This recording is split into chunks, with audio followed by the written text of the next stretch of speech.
Hey guys, it's GB755C in the flesh, and forgive me if I don't sound quite alert. It's a little past 6:30 in the morning, but after seeing all the videos last night about Steve Jobs' passing, I just wanted to share how I felt. I may look it, but I'm not as young as I look. I'm 32 years old, and I was around when Apple was just Apple Computer back in the 80s. I remember going to my school, which is now called, excuse me, the Rehabilitation Institute. Back then it was called the Rehabilitation Institute, now it's called the Children's Institute. And I remember sitting in front of Apple II's 5.5-inch floppy disks, big huge keyboards. Heck, the whole computer was the keyboard. And I remember the first color printer was the Apple Image Writer 1 and 2. You could only do black and white or color. You had to change the ribbon. Then I was really excited when we got the Apple IIGS. It was a little square cube shaped thing where the keyboard, mouse, and monitor were separately connected. My one of my dad's ex-girlfriends actually had an Apple IIe. It was a old model with a black and green monitor. It didn't even have color. And then I remember as I went further up the ranks at that school, I got to see my first taste of the old Macintoshes. They were the LC, LC2, LC3 models. They had color, but they were nothing compared to what we had now. Then I remember going to my middle school when I was mainstreamed into a regular school.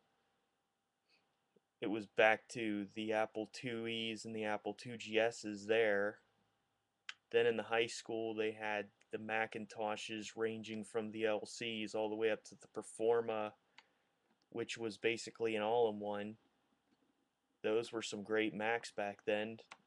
Then for a while, I kind of never saw too many Apple computers. I was a Windows guy for a while, but then I remember seeing the very first black and white iPod after Steve Jobs came back, and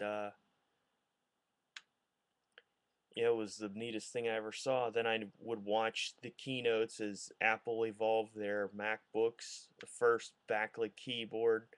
Apple was the first to use FireWire. Apple was the first to use USB. And Apple was the first to eliminate the floppy drive. I remember some of my friends cringing in terror, and then notebooks started taking them out, and then desktops were soon to follow. And now we have Mac OS X Lion, and we have the iPhone starting all the way in 2007 from the iPhone original to the 4S that recently just released. And it's amazing what the man did. He brought Apple almost from the brink of death and brought it to this company that has agreements with the music industry and everybody else. The world's going to miss a great icon, and I hope Apple carries on his legacy. And put aside your feelings for how you feel about Apple. I mean, people say that Apple users like myself are almost like a religious cult, but I have here my Apple iPhone 4.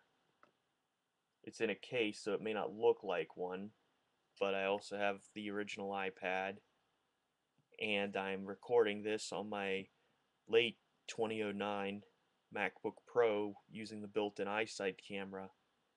I mean, it's just amazing how simplistic the Mac is, and yet how PC users try to copy it, but they fall flat short. I just hope that Mr. Jobs' family is okay and that he's resting in peace, and I hope Tim Cook, Phil Schiller, and Johnny Ive and the rest of the crew can do their best to carry on his legacy as long as they are working at Apple.